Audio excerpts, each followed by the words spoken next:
Good afternoon, or good evening, ladies and gentlemen. Welcome to Herd and Horns for another edition of X's and O's. I'm Eric Bunnell. And I'm Jay Leader. We're here today to talk about all things baseball, the Brewers and the Twins specifically. Jay, what do you got for me for the Brewers? So, of course, when talking about the Brewers, there's one big thing that stood out this offseason. That's the outfield overhaul. We saw Christian Yelich come to the Brewers as well as Lorenzo Cain. What were your initial impressions about those two big events taking place in the same day and how it compares to sort of what the Brewers were dealing with last year in sort of the comeback season they had? Well, when they signed Lorenzo Cain, 5 years, $80 million, maybe more than that. I can't remember the details of his contract. Mm-hmm. That was about it, yeah. That was a great deal for them. They got him. I didn't realize it until I was watching ESPN and SportsCenter and all this stuff, and I didn't realize that he was sent to the Royals to get Zach Greinke to come. Mm-hmm. And now the Brewers, now he's back in Milwaukee. Yep. Great for them. They needed another center fielder. I mean, yes, Keon Broxton is a great outfielder. Could be a potential Gold Glover out there, but they also needed some more speed, some more giddy up and go, some guy who's had that experience of winning the World Series. He can play left field. He can play right field. We all know he can play center field. So it's good. They got like a kind of a 4 or 5 man rotation out there with Ryan Braun. Now he potentially be going to third base when Eric Thames is out. But Christian Yelich, I was a little disappointed, to be honest. They got rid of their more outfield prospect, Louis Brinson, and I thought he was doing a pretty dang good job after coming up last year. Him, Brett Phillips in AAA, he's doing pretty good. As we all know from the laugh, has circled the interwebs for a while. But yeah, I think this outfield this coming year is going to be loaded. Domingo Santana's coming back. Yelich, Braun, Cain. Probably the best outfield in baseball right now. It's a very interesting argument to make. Two names you brought up were Keon Broxton and Phillips. And we've sort of heard some trade rumors maybe circling after these two big pickups were made because now, of course, you've got an excess of wealth in the outfield. Do you think that moving one of those two players for maybe a pitching asset or just something else would be beneficial to the team? I mean, I feel like moving maybe one of those would be an asset to the team, but Broxton, I like him because he's got speed on the bases. Mm-hmm. If we have a pitcher and it's ninth inning and we're down 1 and we have a pitcher who somehow he bunts and gets on, just whatever, he's got speed. We can pinch run for our pitcher, and he could make it from first to home in 10 seconds as he showed before with his speed. But who's the other one you brought up again? Brett Phillips. Brett Phillips. I don't know if he's gonna get traded or not, but I mean, I feel like it'd be a good option to trade him. But there's so many good pitchers out there right now. Jake Arrieta, Alex Cobb, from free agent from the Rays, and Lance Lynn of the Cardinals, and Arrieta from the Cubs. Stealing either Arrieta or Lynn from one of the division rivals, that would be a huge game for the Brewers and probably put them up a leg in the division, even though the Cubs just signed Yu Darvish for 6 years, $126 million, which I'm kind of glad the Brewers didn't get it now because that's a lot of money and they have one of the lowest payrolls in baseball. But for them to go out and make all these moves, and considering how close they were to last year being in contention, 1 win away from the playoffs, just opposite nights, the Rockies won and the Brewers lost, and the next day the Rockies lost and the Brewers won, and just how luck goes in baseball some days. And it shouldn't be ignored that both Lorenzo Cain and Christian Yelich aren't too slow on the base paths themselves, so who knows how the front office will be thinking about that when considering what kind of asset they have in Broxton. But moving on to the pitching situation that you mentioned in terms of free agency, obviously Jimmy Nelson is going to be out for a little while, at least to start the season. Some people view him as the ace of that team in its current format. While the Brewers have been tied specifically to Alex Cobb, Jake Arrieta, and of course the aforementioned Yu Darvish, who didn't include the Brewers in their list of teams that he was potentially considering, but they did give him an offer that was supposedly pretty good, or at least up to standards. So considering all the options have left, because they're definitely in the market for one of these guys, specifically Cobb, they've been tied to him pretty heavily, but so have the Cubs, although with the Darvish signing, we don't know where that puts them. But specifically Cobb and Arrieta and Lynn. Out of those three guys specifically, because they're sort of the biggest ones on the market that have been tied to the Brewers, which one do you think would be most likely, and which one do you think would help the Brewers the most? Well, I look at Jake Arrieta. Jake Arrieta and Lance Lynn are both in their 30s. Alex Cobb's a young pitcher. Pitchers in the 30s, the Brewers have kind of struggled with. Matt Garza, the most recent example. He had some good seasons and didn't pan out for the Brewers like they hoped they will. Moved him to the bullpen. He's doing pretty good coming out of the bullpen. They re-signed Giovanni Gallardo from the Seattle Mariners last year. Giovanni's Hashin from the Padres. They got him coming out of the bullpen. Could be a starter. But they out of those guys, I'd probably say Jake Arrieta or Alex Cobb, and I think both of those two could help them. Jake Arrieta, former Cy Young winner, and is having a stellar year. I know he's 31. The Brewers' history with 30-plus-year-old pitchers isn't very well. But Jake Arrieta, I feel like he's going to come back into form. I know he had a bad start to the year last year, but he rebounded so well coming back after the All-Star break. I think he can help the team, but I also feel like Alex Cobb can help the team too, just being so young, and he can kind of blend right in with that rotation, and they can kind of go a 6-man rotation and then tighten it back down to 5 when it's playoff shuts and people got to be pushing on that same day's rest. But who knows? I think it's going to be Cobb coming to the Brewers. But I can also see Jake Arrieta because, as you said, those two pitchers they've been tied to very well. Mm-hmm. And so, ignoring sort of the free agents now, this is sort of the final question I have for you regarding the Brewers before we will move on to the Twins later on in the show. But looking at what they currently have now, talking about the Twins and the Brewers, sort of the bullpen and pitching was one of the bigger struggles for both of these teams in the past year.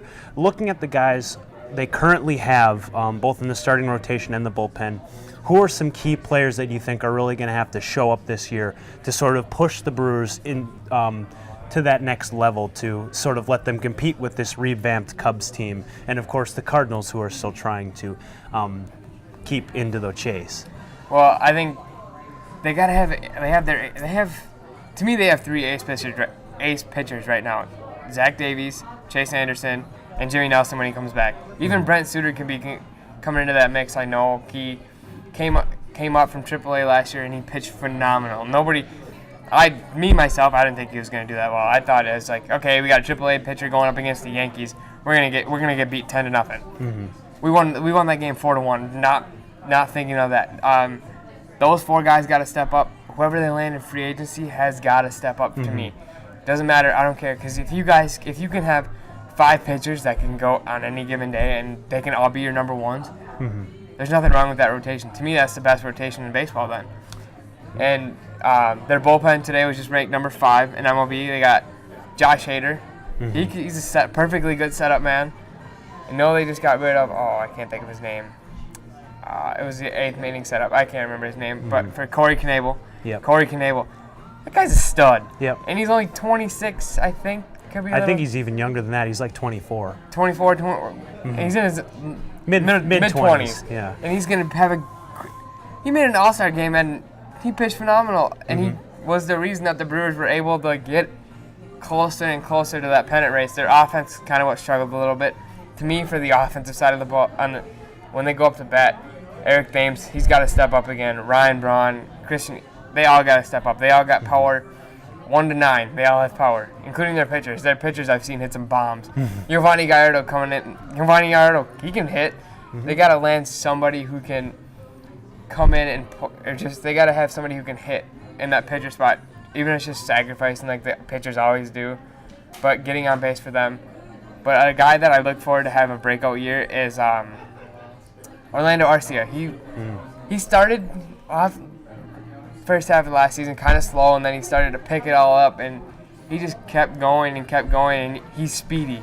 The Brewers need speed. With Brian Braun opting to move to first base, that's a good thing. They can give Thames rest. They can give Braun rest. Both have been injury prone over the last year. But yeah, I think those Braun and Thames have to step up if the Brewers are going to be good and dangerous again this year. Yep, they've got a lot of young weapons, and we'll be coming right back with more X's and O's brought to you by Herd and Horns after this commercial break, where we'll be talking about the Twins. Stay with us.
Welcome back, ladies and gentlemen, to X's and O's here at Herd and Horns. Now, we just talked about the Brewers before the break, and now it's time to talk about the Twins.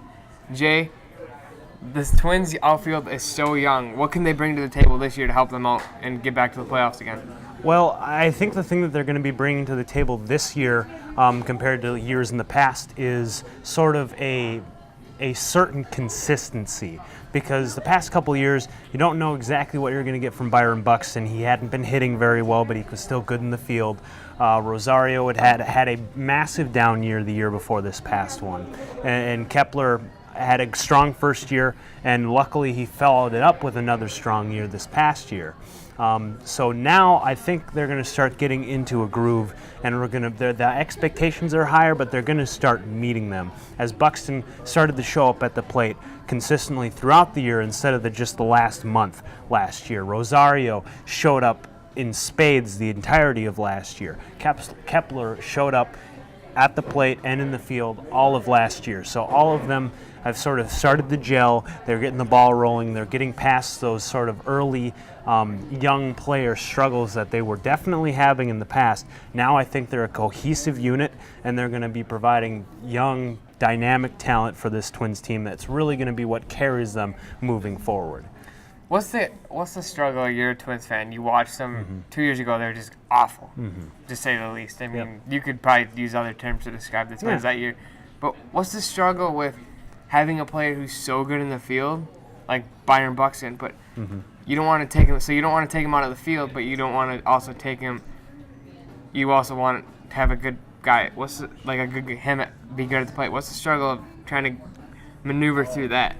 Well, I mean, the big thing is that it depends on what the position is, because very often in this league you'll see people play catchers for their defense rather than their offense. I mean, Jason Castro of the Twins is an example of that. They gave him a lot of money, not because of his ability at the plate, although he can hit home runs inconsistently. It's kind of, he has on years and off years, but mainly the reason they got him was for his ability at the plate. And that's really what we see. You don't want a first baseman who can't hit. That's because it's sort of seen as the easiest position to play. There's not a lot of movement around. So you can take sacrifices at places where defense is really important. So shortstop, catcher, and center field, which is really why the Twins were able to get away with playing Byron Buxton, playing Ben Revere, playing Aaron Hicks in his years. Of course, Aaron Hicks and Ben Revere both kind of got second wins as they left the team. But the Twins have always had a history of players who were great in center field and maybe had some down years in the outfield. And with Byron Buxton, it really wasn't that big of a change for them, because they had been dealing with an Aaron Hicks who was basically impotent at the plate as an outfielder, but he was a great fielder. Same thing with Ben Revere. He was good at stealing bases. He was good as an outfielder. He could make amazing catches, but he had a weak arm and he couldn't hit. So it was nothing new. The position had always been that way for the Twins. Now with this last year, Byron Buxton finally figuring out, as people knew he would, because he was a great hitter in high school. It's why we drafted him, because he was a 5-tool player. And when you have a player like that, sometimes you do have to make those sacrifices for fielding over batting. Of course, no team wants to do that, but many teams do. And with the Twins, now that Byron Buxton is starting to catch up at the plate to his amazing ability in the field, although dangerous and injury-laden ability in the field, it's really going to be a benefit to this Twins team if he can keep that going moving forward. Now let's move it to the pitching rotation.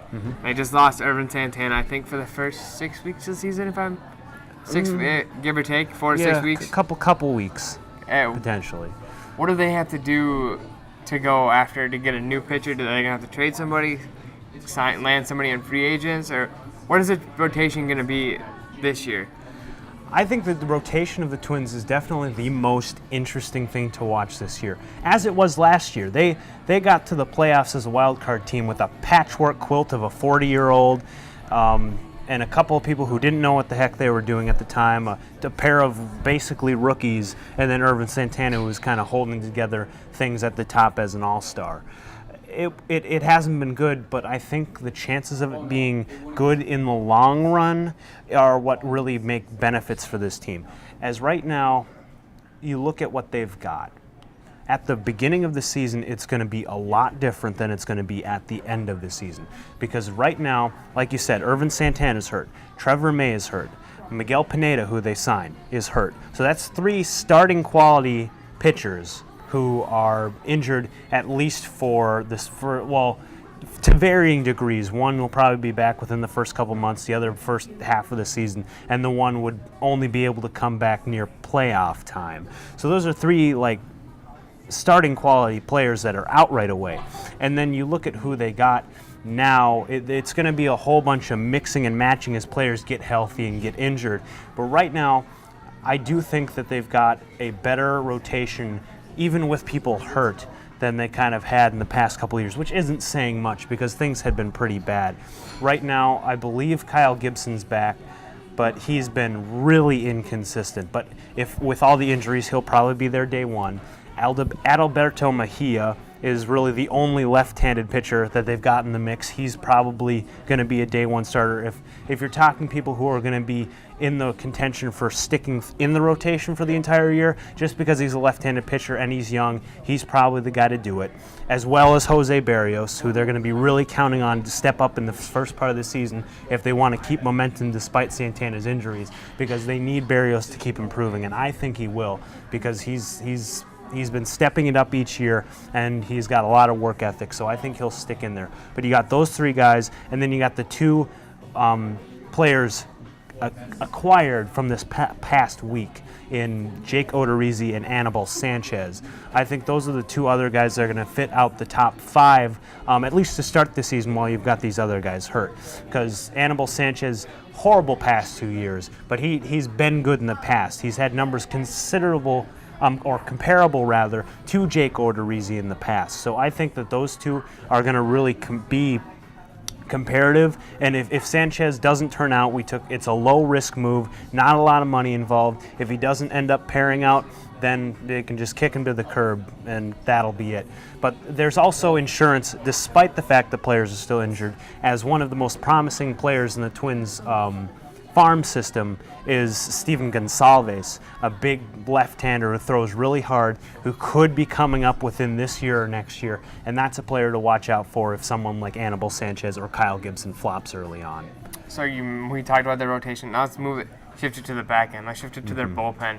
Their bullpen was very inconsistent. They traded away Brandon Kinsler last year just before the All-Star break. Yep. Don't know why. I thought that was just not a wise move, because he went to Washington, turned out to be just a great closer. Yeah, and he was a great closer here too, actually a former member of the Brewers as well. That's right, I was just going to mention that. But how has that bullpen got to improve to help the Twins stay in ball games? I know their offense is, at times it's sluggish, but when they get hot, they get hot. To just throw back to our last subject, they're like the Brewers. When the Brewers get hot, they're hot. When the Twins get hot, they're hot. You can kind of have an okay pitching staff, and they have a pretty great defense behind them. Miguel Sano at third, Joe Mauer, Brian Dozier, Byron Buxton in center field. That guy covers 100 yards in 10 seconds. Yep.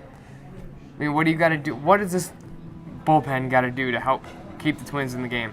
Well, I'm on record for last year saying that if they got their bullpen together, that they'd be competing for the wild card. They didn't exactly get their pitching staff together, but they did compete for the wild card, which was surprising.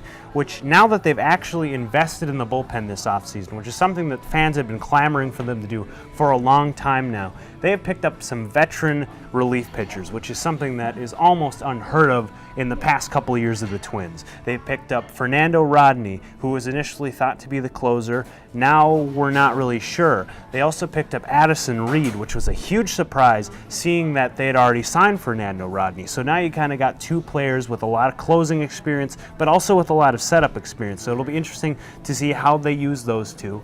But now you've also signed Zach Duke, a very versatile left-handed pitcher, who with a great history, former top prospect, former starting pitcher, turned versatile lefty veteran. And those 3 are going to do a lot to this bullpen, because they did not have anyone like those 3 last year. And they were still able to get by, albeit not very well. They've sort of started to realize that they need to kind of flush out the old and bring in some new players if they want to actually see improvements. Of course, they lost Glenn Perkins, they cut Buddy Boshears, but they still got Taylor Rogers. They've still got Tyler Duffey. They've still got, and Tyler Duffey actually is one name that was left out of the starting pitching consideration, while he is actually one that could also be thrown into that mix as well. And Trevor May, if the starting rotation is working out, he's another player that could be added to this bullpen. So now they've actually got the personnel there, which is something they did not have in past years. They were just kind of using a bunch of ragtag guys signed to minor league deals through spring training that they kind of shoehorned in, like Craig Breslow and Blaine Boykin. All these players that were just kind of like, oh, I hope this works. Let's just throw them as little money as possible and shoehorn them in. Now they've actually given some legit money to some legit players, albeit some of them are older and some of them are coming off injury. It gives you hope that they'll be able to mix those guys in with the best of what they had last year, because they did have some good individual performances, especially from Taylor Rogers, and that with the combination of those two groups, that they'll finally have a cohesive unit that will be able to protect the leads that this highly dynamic offense creates. And you mentioned Addison Reed and Fernando Rodney. You got a 1A, 1B closer type situation. They can both go. You could have one night Addison Reed set up to close a man. You could have the following night Fernando Rodney. Sometimes you won't even need them, so they'll be able to get the rest, which as a closer throwing that hard, I'm sure 95 plus, their arms need rest. But that situation, what would you like to see for the Twins to do with those two? Would you have them see 1A, 1B, or have it be consistent, Rodney setting up or Reed setting up and then the other one closing? I guess my gut reaction when they made the move to Reed, which was very surprising to me, that out of every move they've made this offseason, maybe even the past couple offseason, that move shocked me the most by far, because it came out of absolutely nowhere. My initial reaction would be that they'd make Reed specifically the setup man and Rodney specifically the closer to start the season, because they promised Rodney a closing role, and they didn't make any such promises to Reed in favor of more money that they gave him. I think that's how it starts the season. If Rodney starts to falter, they'll swap. Or more specifically, they'd move Rodney to a middle inning role, which he said he'd be fine with doing, and he's done it in the past before. And then they'd move Taylor Rogers back to the setup role, which is what he did for the majority of last year and was really effective in it. There were specifically some key moments where he won games by himself alone through big moments. So I think that to start the season, Fernando Rodney, very experienced closer, has 40-plus save seasons multiple times, recently too, although he is past 40 years of age. He's got a ton of experience. I think he'll be the closer to start because it's what he's best at. He knows that role. He had 40-plus saves with Arizona last year, although his ERA was kind of rough and whatnot. But I think that's how they'll start. They will probably end up flip-flopping, but it's all about performance. If Rodney comes in, locks it down, that's how it'll be with Addison Reed as a pure setup, and I think that's a really good situation to be in. You got 7, 8, 9, you just mentioned. Rogers 7, Reed or Rodney 8, and then Reed or Rodney 9. If you have your pitchers, get 6 innings. Yep. Even 5 2/3 isn't bad, but if you have them get 6 innings, then you have 7, 8, 9 all taken care of, and the Twins shouldn't have to worry about anything. It's locked down. But before we go, what's your prediction? I know the Twins are in the AL Central and they're chasing the Indians. What's your prediction for the Twins this year? Do they finally catch the Indians and get up there, or do they stay in that second place and contend for a wild card, but this time get home field advantage? I think that, the wild card, that was the prediction I made last year. I think if they're going to want to make the playoffs this year, they're going to have to do it through the division. And I think it'll be close. The Indians got a little worse while the Twins got a lot better in terms of the personnel that both teams attained. So I think the Twins will have to compete in the AL Central. And compared to the wild card, well, now the Angels took a big jump, and a whole bunch of teams took a big jump. The Yankees, all the teams you saw in the wild cards last year, they're way better than they were before. So I think the Twins' path to the playoffs is through the AL Central. Will they get there? I definitely think they've got a chance. My prediction will say that, yes, they do make the playoffs this year again. And what are your predictions for the Brewers this year? Well, they were 1 game short, 86 and 76. Rockies were 87 and 75. I think that they're over that hump. They had a 5.5 game lead going into the All-Star break, and they blew it. kind of like a Minnesota team that I know. Blew a big 5-0 lead last year in the NFL. Which one? Yeah. So many. But I think that they get over the hump. I think they win the division. I know the Cubs landed Yu Darvish, but they also lost Jake Arrieta. He was a great pitcher. They lost some key assets, and the Brewers got a lot better at the plate. And the Brewers shown that they can beat the Cubs, even though the Cubs are up there in baseball with within the top 10 highest payrolls in baseball, and the Brewers are at the bottom. I think they win the division. I think it comes down to the final game, and the Brewers win the division. I think they're gonna finally break through to get back to that the NL divisional, not divisional. Wild card? No, not wild. The Championship series. NL Championship Series. I think they're gonna play maybe the Cubs again. I can see it, but it all depends on how they shake out in the rest of the season. But I think it's gonna be the Brewers and the Cubs, and hopefully the Brewers can sneak into the World Series because Milwaukee has earned their right to get there. Well, anything can happen. Thank you for watching this edition of X's and O's from Herd and Horns, our wonderful sponsor. Come back next week at Tuesday at 6 p.m. if you want to come into Herd and Horns and watch us do this live. You never know. Could be fun. Thank you for watching. I'm Jay Leader. And I'm Eric Bunnell. Have a great rest of your night.